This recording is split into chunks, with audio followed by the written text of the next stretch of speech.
주신 하나님 말씀 베드로후서 1장 12절로 21절까지 말씀 교독하겠습니다. 그러므로 내가 이것을 알고 이미 있는 진리에 서 있으나 내가 항상 너희에게 생각나게 하려 하노라.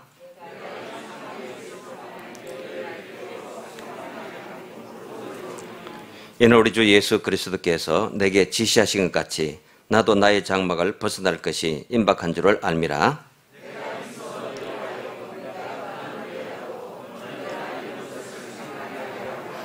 우리 주 예수 그리스도의 능력과 강림하심을 너에게 알게 한 것이 교모에 만든 이야기를 따른 것이 아니요 우리는 그의 크신 위엄을 친히 본 자라.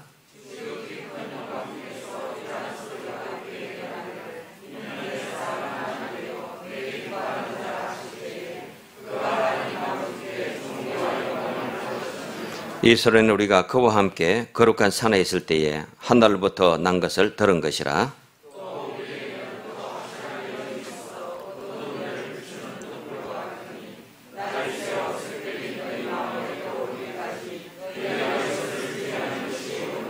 먼저 할 것은 성경의 모든 예언은 사사로이 풀 것이 아니니 언제든지 사람의 뜻으로 낸 것이 아니요 오직 성령의 강동하심을 받은 사람들이 하나님께 받아 말한 것이니라. 아멘.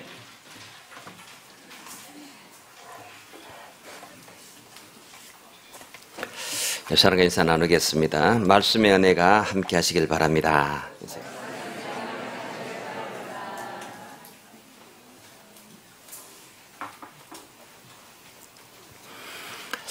우리 액션 프렌 10번째 건도를 두 번째로 우리 신앙의 3대 기본에 대해서 말씀을 드리겠습니다.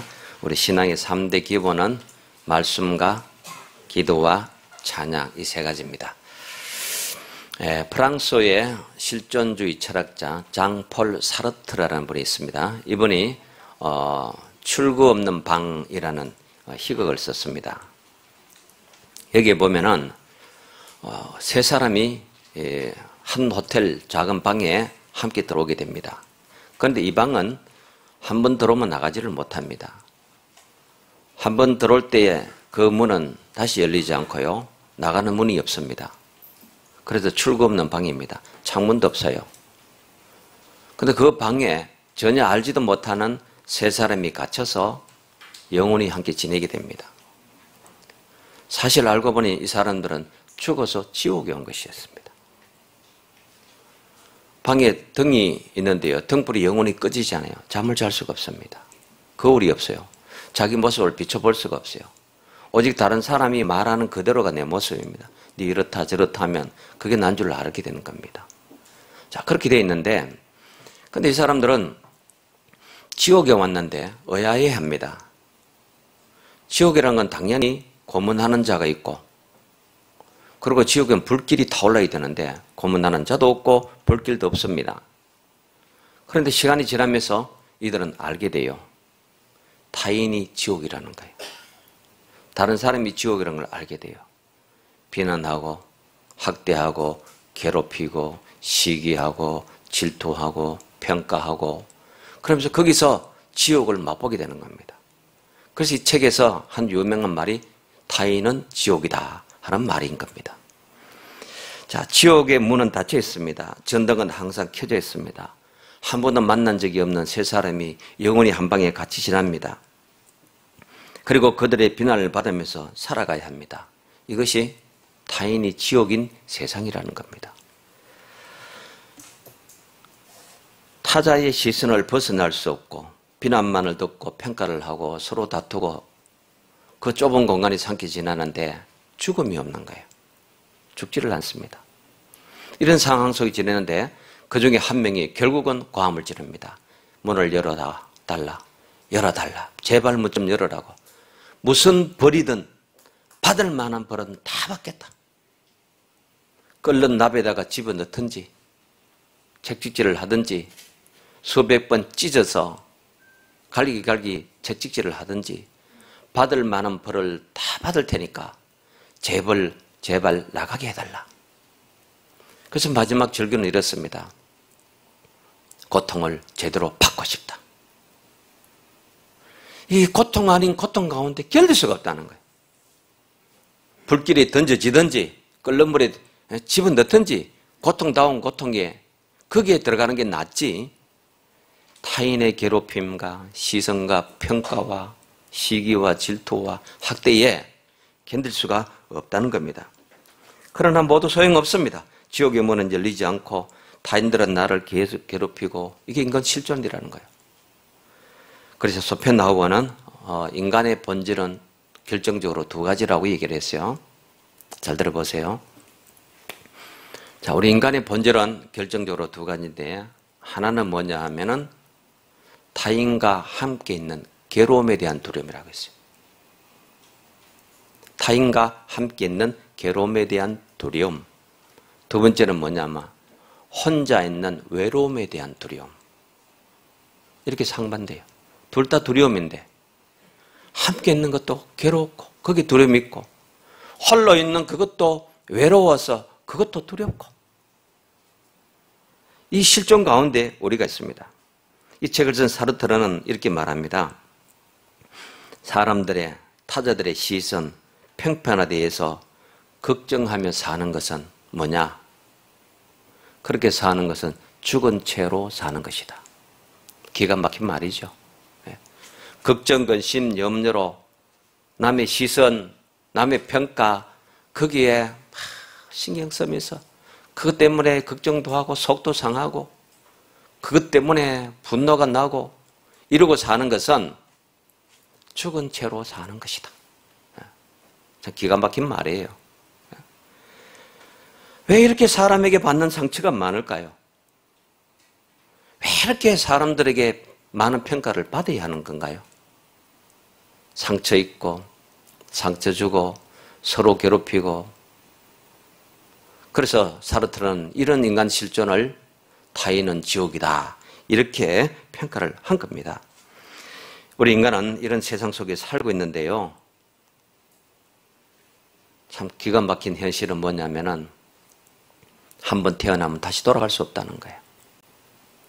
몇십 년 살다가 내가 잘못 살았구나, 그래서 다시 어머니의 태중의 문을 열고 돌아가서 거기로부터 태어나서 다시 한 살부터 시작할 수 없다는 거예요.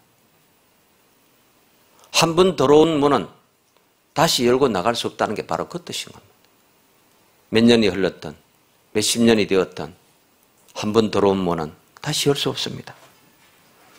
비난받고 시기당하고 괴로움을 겪고 걱정과 근심 가운데 날마다 타인과 부딪히면서, 그리고 또 혼자 있으면 외롭고 힘들어서 이렇게 우리가 살고 있어요. 그래서 우리는 하나님이 필요합니다. 예수 그리스도의 구원하심이 필요하고 성령의 위로가 필요한 거예요.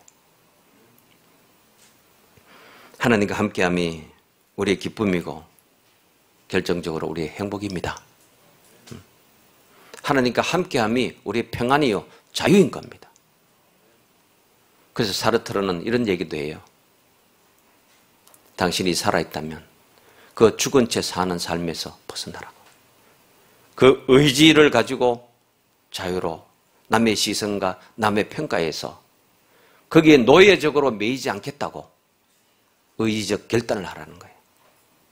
참 어렵죠. 남의 시선 신경 안 쓰고 뭔 말을 했든지 거기에 내가 매이지 않고 고통당하지 않고 괴로워하지 않는다는 거, 보통 사람이 잘 하기 어려운 겁니다. 그러나 이것이 초인이라는 거예요. 이게 초월적 삶이라는 거예요. 그게 믿음의 삶입니다. 우리는 어떻게든지 하나님 앞에 살면 되는 거예요. 하나님의 평가만 우리의 모든 평가입니다. 신앙생활은 우리로 하여금 그 지옥에서 벗어나게 해줍니다. 하늘의 기쁨과 평안을 맛보면서 살게 해주는 것이 믿음 생활입니다. 이런 우리의 믿음 생활을 잘하기 위해서는 세 가지가 필요한 거예요. 말씀에 철저히 기준을 두는 신앙, 그리고 모든 일을 하나님께 맡기고 의지하는 기도의 생활, 그리고 우리 삶의 모든 환경에 도움이 필요하고 우리 모든 삶의 환경에 은혜를 베푸시고 우리를 사랑해 주시는 그 하나님을 찬양하는 것, 높이는 것, 그분에게 영광 돌리는 이 세 가지인 겁니다. 그래서 말씀과 기도와 찬양, 이것은 바로 우리 성도들이 내면에 굳건히 지켜가야 할 3대 기본이 됩니다. 자, 오늘 성경을 좀 볼까요? 17절을 보겠습니다. 베드로후서 1장 17절. 16절, 17절 같이 보겠습니다. 우리 주 예수 그리스도의 능력과 강림하심을 너에게 알게 한 것이 교묘히 만든 이야기를 따른 것이 아니요 우리는 그의 크신 위엄을 친히 본 자라. 지극히 큰 영광 중에서 이런 소리가 그에게 나기를 이는 내 사랑하는 아들이요 내 기뻐하는 자라 하실 때에 그가 하나님 아버지께 존귀와 영광을 받으셨느니라. 자, 성경이 뭐냐 할 때요, 성경은 어떤 머리 좋은 어떤 훌륭한 작가가 책상에 앉아서 쓴 이야기가 아닙니다. 픽션이 아닙니다. 오늘 이 성경을 쓴 베드로는 누구입니까? 예수님의 12제자 가운데 수제자입니다. 이 베드로는 특별히 야고보 요한과 함께 다른 제자들이 가지 않은 곳까지 예수님과 함께 갔던 자입니다. 변화산상에도 올라갔죠. 오늘 여기 친히 본 이야기가 오늘 내가 너희에게 전하는 이야기다. 그 얘기입니다. 그래서 성경은 어느 작가의 작품이 아니고 수많은 하나님의 사람들, 사도들이 경험한 그 모든 역사적 사건이요 계시의 말씀이라는 그 이야기를 하고 있는 거예요. 16절에 보면요, 우리 주 예수 그리스도의 능력 강림하심을 내가 너희에게 전하는데 이것은 교모히 만든 이야기. 그렇게 누군가가 작가가 쓴 작품이 아니라는 거예요. 우리는 그의 크신 위엄을 뭐 했다? 친히 본 자다. 베드로는 다 경험했어요. 다 봤어요. 예수님 따라다니면서 다 목격했죠. 이 목격한 바를 내가 너희에게 쓰고 남기고 전한다. 그래 17절에 보면 지극히 큰 영광 중에서 이런 소리가 나에게 나기를 이런 내 사랑하는 아들이요 내 기뻐하는 자라. 예수님이 요단강에서 세례를 받으실 때에 하늘이 열리고 비둘기 같은 것이 내려와서 무슨 소리가 났습니까? 이는 내 사랑하는 아들이요 내 기뻐하는 자라. 그것을 베드로가 옆에서 목격한 겁니다.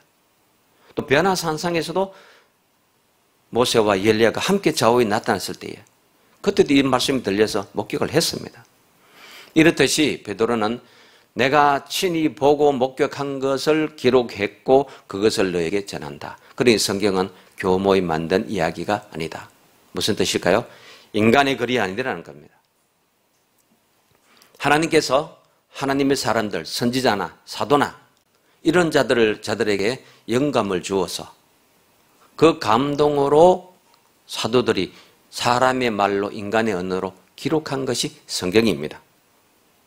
그래서 믿지 않는 자들이 성경은 하나의 예술 작품으로 문학 작품으로 그렇게 보는 그 시각이 아니라 그 뜻으로 지금 이 말을 하고 있는 거예요. 그래서 그 다음 말씀 보면요, 18절에 이 소리는 우리가 그와 함께 거룩한 산에 있을 때에 하늘로부터 난 것을 들은 것인데 또 우리에게 더 확실한 예언이 있는데 어두운 데를 비추는 등불 같으니 날이 새어 샛별이 너희 마음에 떠오르기까지. 그래서 하나님의 말씀은 어두운 우리 마음에 빛이 되는 거예요. 지옥 같은 우리 마음에 하나님의 말씀은 빛이 되고 위로가 되는 겁니다. 그래서 20절에요. 20절 같이 볼까요? 먼저 알 것은 성경의 모든 예언은 사사로이 풀 것이 아니다. 이 말이 대단히 중요해요. 성경은 절대로 자의적 해석을 해서는 안 됩니다. 성경은 잘 들으세요. 하나님의 관한 말씀이 아니고 하나님이 하시는 말씀입니다. 그런데 많은 사람들이 하나님의 관한 말, 해석된 말, 주석한 말로 결정을 하는 거예요. 이것을 우리 개인적으로 보면은 내가 이해하고 내가 해석한 말씀으로, 내가 평가한 믿음의 기준으로, 그래서 하나님 말씀이 이렇다 저렇다. 그리고 사람을 평가할 때도 자기가 해석한 기준과 판단을 가지고 이렇다 저렇다 교회가 어떻고 누가 어떻고 그렇게 말한다는 거예요. 해석되고 추석된 것은 하나님의 관한 말씀일 수는 있지만은 하나님이 하시는 말씀은 아닙니다. 그래서 우리는 성경을 그대로 말씀하고 선포되는 그대로 우리가 받아들이고 믿어야 됩니다. 잘 이해 못하겠는데요. 계속 읽어보면은 그 말씀이 뒤에 가서 또 해석이 되어져서 성령께서 우리에게 이 말씀을 다 알 수 있도록 깨닫게 해주시는 거예요. 그래서 사사로이 풀고 자의적 해석을 하고 자기 기준으로 말씀을 받아들여서 그것을 표준 삼아서 남을 진단하지 마라. 이제 그 뜻인 겁니다. 그래서 하나님이 하시는 말씀이 성경이지 하나님의 가난 말씀이 아니라는 뜻입니다. 자, 그 다음 21절에 보면요. 오직 성령의 감동하심을 받은 사람들이 하나님께 받아 말한 것. 이게 뭐예요? 성경입니다. 자, 그래서 우리 성경 구절을 좀 찾아보겠습니다. 우리 스크린 좀 내려주세요. 자, 성경은 하나님의 사람들을 감동시켜서 하신 말씀이다. 이제 바로 그 결론인데요. 자, 우리가 디모데후서 3장 16절, 17절 말씀 같이 읽어볼까요? 모든 성경은 하나님의 감동으로 된 것으로 교훈과 책망과 바르게 함과 의로 교육하기에 유익하니 이는 하나님의 사람으로 온전하게 하며 모든 선한 일을 행할 능력을 갖추게 하려 함이라. 자, 성경은 어떤 책이냐 하는데 성경을 주신 목적을 얘기했어요. 그래서 뒤로부터 봅니다. 앞으로 와보세요. 선한 일을 행할 능력을 갖추게 하려 함이라 했는데 우리는 어떻습니까? 선을 행할 능력이 내 안에 있어요. 악에게 달려가기 쉬운 나약한 인간인데 선을 행할 능력이 내 안에 없습니다. 사실은. 선이 겉으로 드러날 수는 있지만 그 속에는 그게 선인지 악인지 알 수 없는 겁니다. 얼마나 욕심으로 한 건지 얼마나 위에서 희생으로 한 건지 알 수가 없는 거예요. 그래서 선을 행할 능력이 없는데 하나님의 말씀은 우리로 하여금 선을 행할 능력을 갖게 해준다는 거예요. 여러분 선교지에 가보면요. 선교사님들이 어떻게 지내는지를 보면은 이분들이 왜 여기 와서 이러느냐. 지금도 베트남에 경북대학교 의과대학 출신 의사 한 분이 우선교사님이란 분인데 여기 그 좋은 거 다 내두고 그 선교지에 가서 얼마나 증거를 해치고 은총이 수술하고 전쟁에 상한 고엽제 환자들 수술하고 왜 그렇게 가난한 나라들은요 다리 부러지고 떨어지고 이런 사람들이 많을까요? 절벽에 떨어지고 나무에 치이고 그런 사람 모래로 다 그렇게 해주고 댕긴 거예요. 약값이 어디 있고 그런데도 어떻게 구해서 그 자기 의술이 있으니 그것으로 치료해주고 붕대를 감아주고 그 먼 길을 가서 그렇게 하고 오는 거예요. 그 능력이 어디서 온 걸까요? 왜 그렇게 할까요? 바로 성경이 선을 행할 능력을 주셨기 때문인 거예요. 그래서 성경이 이와 같이 선을 행할 능력을 주시고 또 사람으로 온전하게 한다.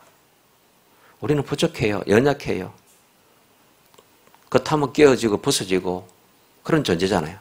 그런데 성경이 우리를 세워주고 강하게 해주고 담대하게 해주고 그 다음 위에 말씀 보면은 하나님의 말씀으로 된 이 성경이 모든 교훈과 책망과 바르게 함과 의로 교육하기에 유익해서 그래서 기록된 말씀으로 우리에게 주신 거예요. 그래서 우리가 가지고 있는 성경은 하나님이 선지자와 사도들에게 하신 그 육성의 그 말씀 그대로를 문자로 기록해서 우리에게 주신 겁니다. 그래서 내가 이 기록된 말씀을 읽을 때에 하나님의 음성을 들을 수가 있는 거예요. 그래서 여러분이 성경 읽을 때에 꼭 기도하고 읽으십시오. 성령의 도움을 구하고 읽어야 됩니다. 그러면 성령의 감동으로 기록된 하나님의 말씀이 성령의 조명으로 내가 잘 이해하게 됩니다. 그래서 꼭 기도하고 읽고 말씀을 잘 깨닫게 해달라고 기도하라는 거죠. 자, 그 다음 말씀 볼까요? 자, 오늘 말씀 보니 성경 모든 예는 사설이 풀지 마라. 사람의 뜻으로 난 것이 아니기 때문입니다. 그리고 오직 성령의 감동하심을 받은 사람들이 누구에게 받아서? 하나님께 받아서 말한 것이다.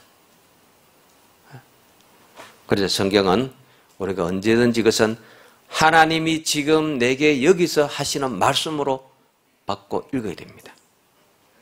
그럴 때 그 음성이 내게 들려지고 그 말씀이 깨달아지는 거예요. 어떤 분은 성경을 왜 읽었냐? 잠 안 올 때 있더라고요.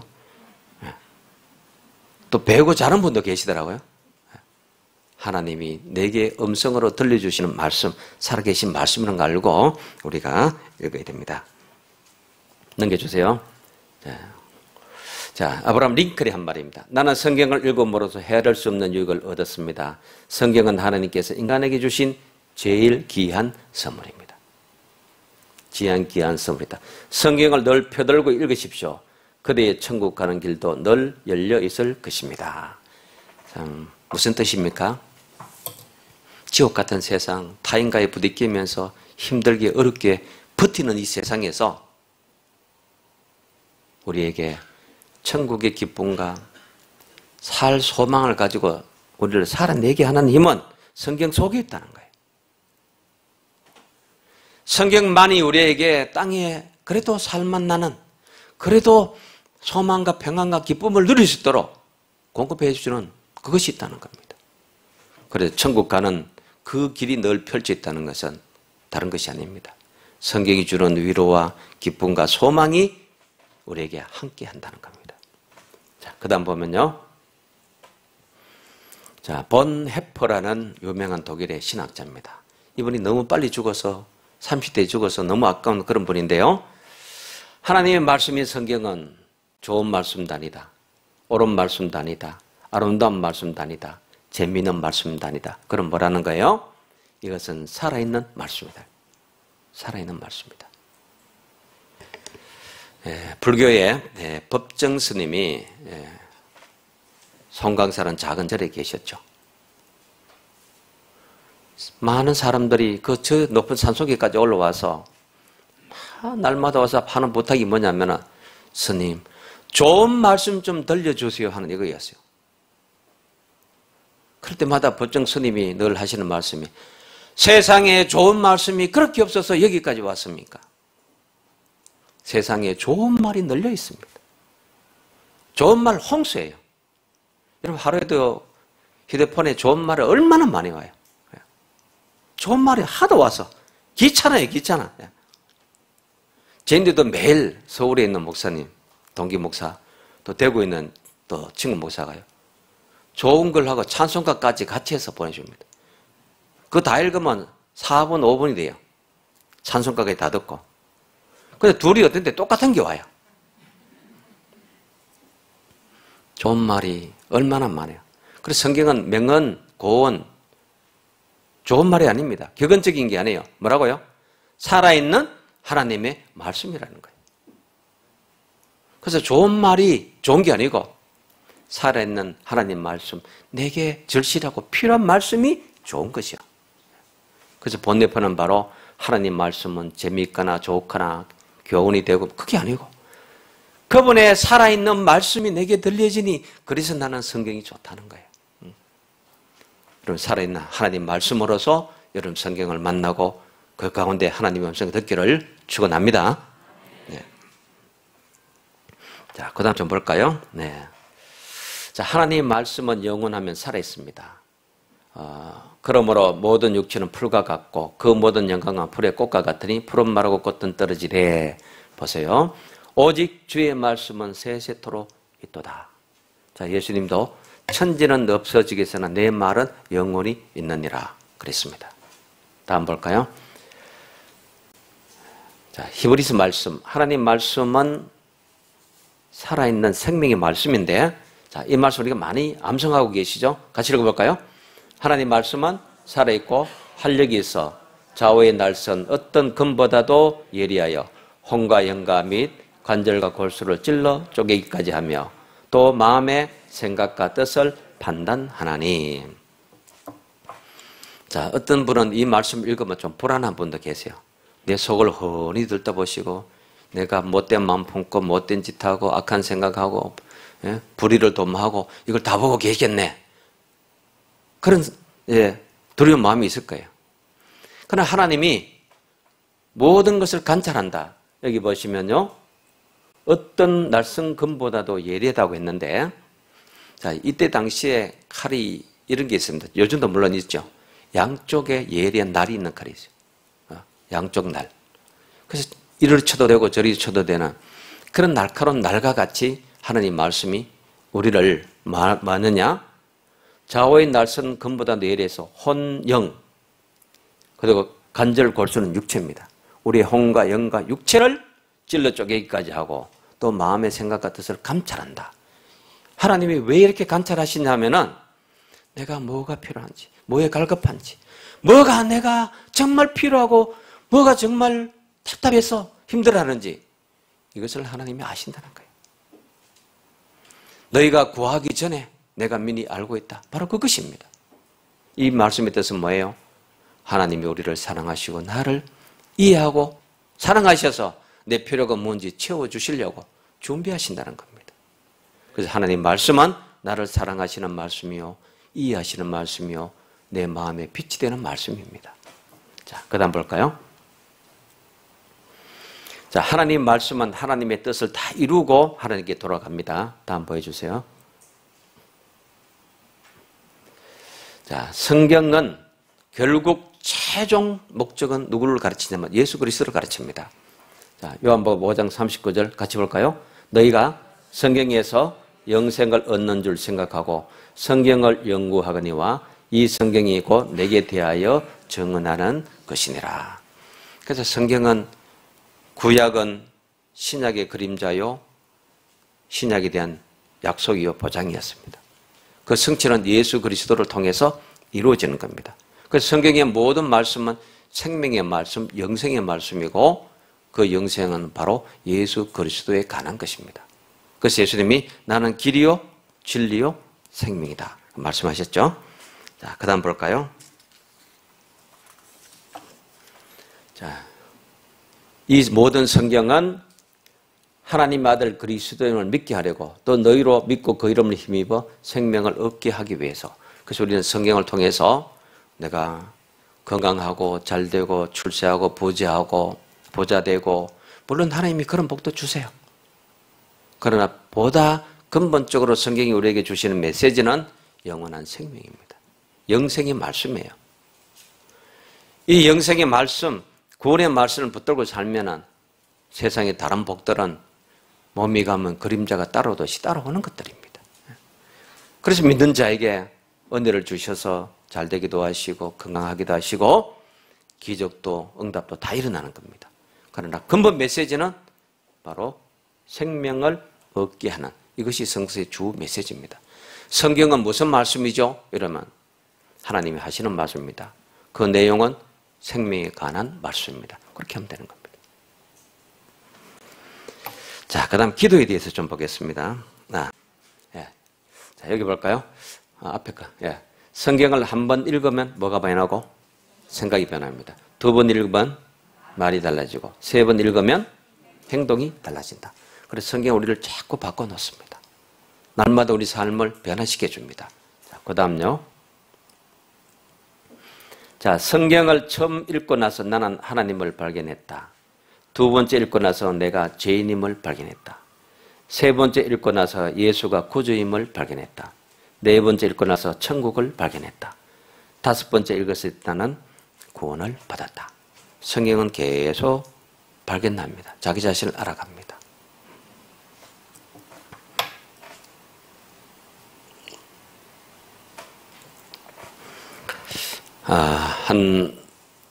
유대인 랍비에게 어떤 분이 질문을 했어요. 유대인들은 민족의 수는 얼마 되지 않은데 노벨상의 40% 가까이 차지합니다. 그 비결이 가정교육이 있다고 했는데 그 가정교육은 어떤 것입니까? 이 질문을 한 거예요. 가정교육은 어떤 것입니까? 랍비가 빙그레 웃으면서 한마디 더 합니다. 자녀에게 거짓말을 하지 않으면 됩니다. 자녀에게 거짓말을 하지 마시오. 그게 유대인의 가정교육에 다라는 거예요.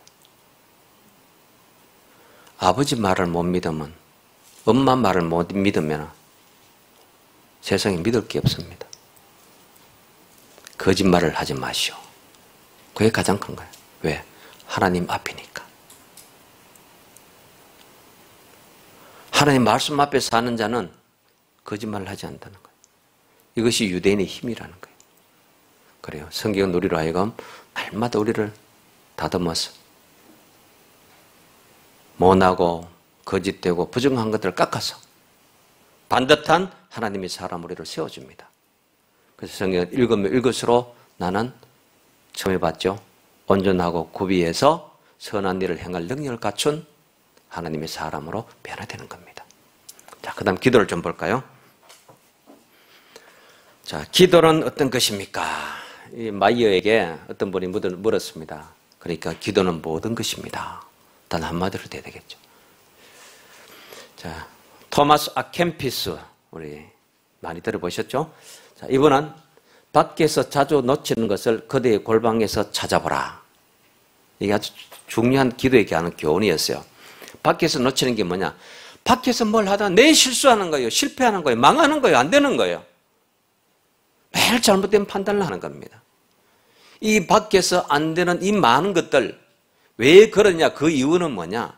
당신이 골방에서 드리는 기도가 없었기 때문에 되는 거예요. 그래서 무슨 일이든지 여러분 충분히 기도하고 해야 됩니다. 충분히 기도하고 하면은 실수를 줄여요. 실패를 막아냅니다. 성공을 앞당기는 거예요. 길을 자주 묻는 자는 길을 잃지 않습니다. 하나님과 자주 의논하는 자는 잘못된 길로 가지 않는다는 거예요. 그래서 어떤 일이든지 충분히 기도하고 하십시오. 그 얘기를 한 겁니다. 자, 뒤로 볼까요? 자, 기도는 예수 이름으로 구하고 응답될 때에 두 가지 역사가 일어나는데요. 하나님의 영광과 우리의 기쁨이 기도의 응답을 통해서 나타납니다. 그래서 처음 보시면요. 요한복음 14장 13절에 너희가 내 이름으로 무엇을 구하든지 내가 행하리라. 이는 그 이유는 기도를 들어주시는 목적 이유죠. 아버지로 하여금 아들로 말미암아 뭘 받으시게? 영광을 받으시는 거예요. 우리 기도가 응답되면은 하나님이 일하심이 나타나요. 하나님이 역사하셨다는 것이 드러납니다. 그래서 그것이 예수 이름으로 구한 그것 때문에 하나님이 영광을 받으시는 거예요. 그래서 내가 기도 응답 받은 건 내게 복이지만 동시에 하나님께 영광이 되는 겁니다. 자, 다음 구절. 16장 23절 24절 말씀입니다. 내가 진실로 너희에게 이르노니 너희가 무엇이든지 아버지께 구하는 것을 내 이름으로 주시다. 그래서 우리는 기도할 때에 예수님의 이름으로 기도합니다 하고 마치죠. 그 마치기 위해서 하는 것이 아니고 모든 드린 기도가 예수 이름에 의지해서 하나님께 구합니다 하는 의탁입니다. 그래서 예수 공로 받들고 기도했습니다. 예수 십자가 의지에 기도해서 그렇게 하면 안 됩니다. 언제든지 기도는 예수님의 이름으로 기도드립니다. 기도합니다. 이렇게 현재형으로 해야 됩니다. 기도드렸습니다. 기도드려 싸움나이다. 그거는 과거적 표현은 맞지 않습니다. 기도는 언제 해도 늘 현재요. 지금 여기서 드리는 겁니다. 자, 아버지께 구하는 그것을 예수님의 이름으로 이게 주시는데 지금까지는 너희가 내 이름으로 아무것도 구하지 아니하였으나 구하라. 그래야만 받으리니 뭐가? 너희의 기쁨도 충만하리라. 그래 하나님께 영광도 되고 내게는 기쁨이 충만하는 거예요. 당연히 그렇죠? 하나님이 영광 받으실 때 나에게는 기쁨이 충만해집니다. 반대로 내가 기쁘게 하나님을 높여드리면 하나님이 영광 받으시는 거예요. 그래서 하나님의 영광과 나의 기쁨은 정비례 한다는 겁니다. 한 목사님이요. 교인들에게 열심히 기도해야 됩니다 하고 권면을 했어요.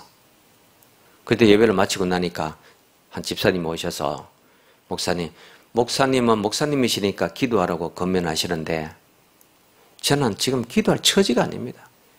기도할 형편이 못 됩니다. 그렇게 얘기를 한 거예요. 그래서 목사님이 그분에게 이렇게 얘기했습니다. 도대체 언제가 되어야 기도할 수 있겠습니까? 어느 지경에 가야 기도하시겠습니까? 그래요. 여러분 물으십시오.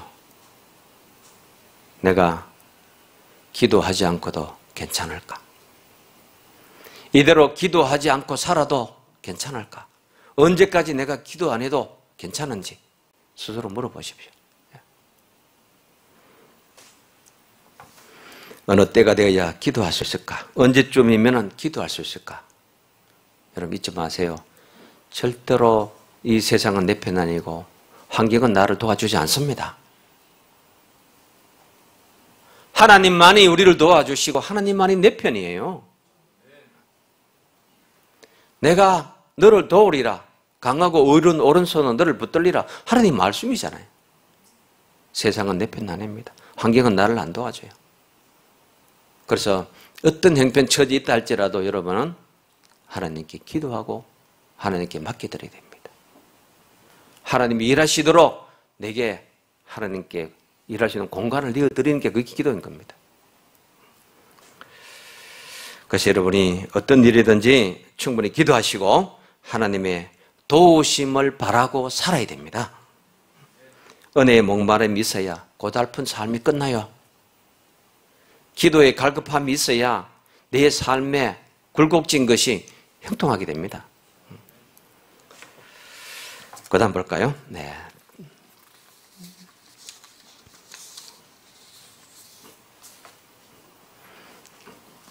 자, 기도의 말씀 중에 마가복음 10장에 보면은 소경들이 예수님이 지나가는 소식을 듣고 다윗의 자손 예수여 나를 불쌍히 여기소서 하고 간구를 합니다. 시끄럽다 해도 다윗의 자손 예수여 나를 불쌍히 여기소서. 이것이 원어로는 퀴리에 엘레이션입니다. 퀴리에 엘레이션 또는 그리스도죠. 크리스테 엘레이션 불쌍히 여기주십시오. 그래서 지금도 이 원어의 말씀은요 중세 이후로 초대 4세기 이후로 계속 수도사들의 노래입니다. 날마다 아침 일어나면 뭐라고 하냐? 퀴리에 엘레이션 퀴리에 엘레이션 계속 불러요. 곡도 단순하고 가사도 하나밖에 없어요. 주여 자비를 베푸소서 주여 자비를 베푸소서 퀴리에 엘레이션 저게 CD가 있어요. 계속 이것이 얼마나 긴지 몰라요. 계속 그렇게 하는데 눈물이 납니다. 주님의 은혜가 자비하심이 막 스며드는 것 같아요. 퀴리에 엘레이션 우리의 최고의 기도예요. 주여 내게 자비를 베푸소서 은혜를 베푸소서 나를 불쌍히 여기소서. 이 기도보다 더 큰 기도가 어디 있을까요? 주님이 긍휼히 보시면 모든 문제 모든 상황이 달라질 줄로 믿습니다. 기도의 사람으로 사세요. 자, 마지막 찬송을 보겠습니다. 하나님이 우리를 지으신 목적 두 가지가 나옵니다. 하나님 나를 지으셨는데 이사야 43장 21절에 보니 이 백성은 내가 나를 위하여 지었나니 목적은 나를 찬송하게 하려 함이니라. 우리는 하나님의 찬송을 위해서 존재되어 있습니다. 지음받았어요. 하나님 주변에 천사들이 있고 서랍들이 있어도 그들의 찬송보다 나의 찬송을 받기를 더 기뻐하신다는 거예요. 그 다음 43장 7절이요. 내 이름으로 불려지는 모든 자 곧 내가 무엇을 위하여 창조한 자? 하나님의 영광을 위하여 찬송 지은 자. 그 자를 오게 하라. 내가 그를 내가 지었고 그를 내가 만들었다. 우리를 만드신 목적 지으신 목적이 하나님을 찬송하고 하나님께 영광 돌리는 겁니다. 그래서 우리는 기도함으로 응답이 되어서 하나님께 영광이 되고 내게는 기쁨이 된다 그랬죠. 찬송함으로 하나님께 창조 목적을 성취해서 올려드리는 게 됩니다. 찬송과 영광을 드리게 되는 거예요. 그래서 우리 찬송은요 다른 말로는 곡조 붙은 기도예요. 공개적 감사가 찬송이에요. 여러분 기도도 잘 안 나오고 할 때에 찬송해 보세요. 마음의 문이 열립니다. 내 영혼의 그 깊은 데서 맑은 가락이 나오기 시작해요. 은혜는 찬송의 강물을 따라서 흘러 들어옵니다. 그래서 여러분이 찬송가를요 꼭 4절까지 다 외우는 거 하나 좀 갖고 계세요. 복음성가도 얼마나 좋은 게 많아요. 그럼 복음성가도 여러분이 다 고백적으로 부를 수 있고 은혜를 구하고 자비를 구하기 위해서 그렇게 부를 수 있는 곡을 다 1절부터 2절, 3절까지 다 외우고 그렇게 한번 불러보십시오. 요즘 운전하고 가면서 찬송하기 얼마나 좋나요? 예. 자꾸 폰 보고 가지 마시고 사고 내려고 예. 찬송을 하면서 가시면 됩니다. 예. 자, 뒤로 가볼까요? 자, 시편에 보면 찬송하라 찬송하란 말이 얼마나 많이 나온지 몰라요. 또 보겠습니다. 뒤로 가볼까요? 자, 요한계시록의 말씀이 있습니다. 보좌에서 음성이 나서 이르시되 하나님의 종들 곧 그를 경외하는 너희들아 작은 자나 큰 자나 다 우리 하나님께 뭐 하라고요? 찬송하라는 거예요. 이 요한계시록의 주석을 쓴 분이 이렇게 얘기를 해놨더라고요. 천국 문은 작은 열쇠로 열립니다. 모든 문은 작은 열쇠로 열리잖아요. 우리의 작은 찬송이 천국의 문을 열어서 그 천국의 기쁨을 맞이할 수 있다. 하나님을 찬송하는 것이 그 하나님 나라의 기쁨을 그 영원한 큰 문을 열 수 있는 열쇠가 된다는 거예요. 찬송이 얼마나 좋습니까? 우리 성도는요 늘 말씀 속에서 기도로 찬송으로 하나님과 늘 친밀하고 내밀한 교통을 하는 사람입니다. 그래서 하나님 말씀이 들리면 됩니다. 어떤 문제든지 기도하면은 그것은 끝이 아니고 시작입니다. 실패가 아니고 성공의 출발이에요. 찬송할 수 있으면은 거북 등가죽같이 쩍쩍 눈바닥 갈라지듯이 갈라진 내 심령이 갈급한 마음이 은혜의 강수로 회복되는 겁니다. 그래서 여러분이 기도 생활을, 말씀 생활을, 찬송 생활을 일상화해야 됩니다. 그래서 캐린 머릴더스는요 이렇게 얘기를 합니다. 찬송 생활에는 힘이 있어서 어떤 메마른 것도 회복시키고 살려낸다. 찬송에는 힘이 있다는 겁니다. 자, 마지막 성경 구절 보겠습니다. 함께 읽어볼까요? 세상에서는 너희가 환난을 당하나 담대하라. 내가 세상을 이겼노라. 걱정할 거 없습니다. 우리는 예수님이 내 편이고 나의 주님이시고 나의 목자십니다.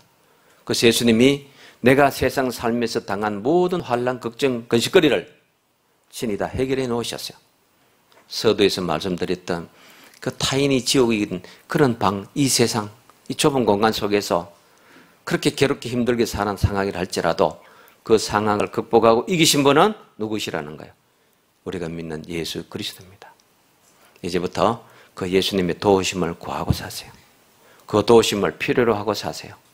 그 말씀으로 힘을 얻고 기도로 의논하고 찬송으로 하나님께 영광 돌리고 회복되어서 여러분의 신앙의 삶이 더 풍성하고 은혜로 넘쳐날 수 있기를 축원합니다. 다 일어서서 함께 기도하겠습니다.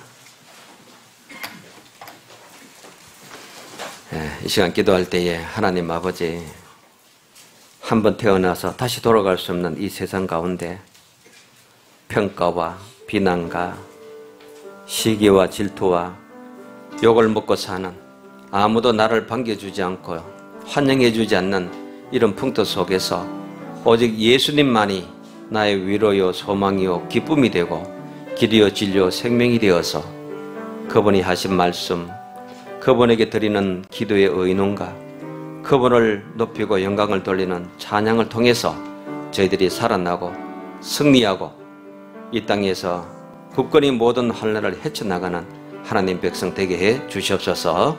기도하시기 바랍니다.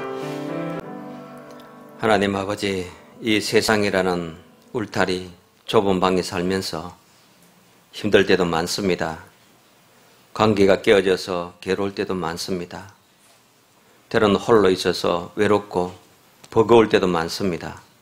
그럴 때마다 주님의 말씀을 듣게 하시고 주님께 기도하게 하시고 주님을 찬양하는 저희들이 되어서 이기고 승리하고 기쁨과 감사를 회복하는 충만한 은혜의 백성 되도록 인도하여 주옵소서. 하나님 말씀이면 답이 되고 기도하면 안심이 되고 찬양하면 기쁨이 되는 저희들의 삶으로 세워주시고 오늘도 예배드리는 주의 백성들 머리 위에 크신 은총을 내려주셔서 구원과 자비하심으로 더 씌워 주옵소서. 예수님 이름으로 기도드립니다. 아멘.